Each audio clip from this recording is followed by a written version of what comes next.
পথের পাঁচালীর লেখক বিভূতিভূষণ বন্দ্যোপাধ্যায় মারা গিয়েছিলেন 1950-এর 1 নভেম্বর।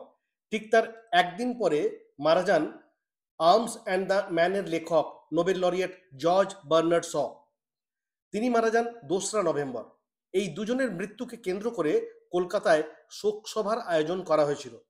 বিশেষত বিভূতিভূষণ বন্দ্যোপাধ্যায়ের মৃত্যুকে কেন্দ্র করে এক বিরাট শোকসভার আয়োজন করেছিলেন শনিবারের চিঠির সম্পাদক সজনীকান্ত দাস। এই শোকসভার আয়োজন হয়েছিল 26শে নভেম্বর কলকাতা সেনেট হলে।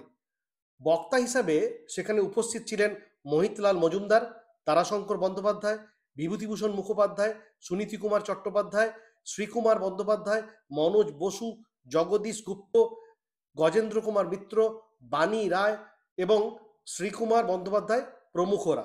পরে 27শে নভেম্বর আনন্দবাজার পত্রিকাতে এই অনুষ্ঠানের রিপোর্ট প্রকাশিত হয়েছিল। এই ধরনের নানান ছোট ছোট লিটারেরি তথ্য রিলসের হাত ধরে জানতে থাকুন।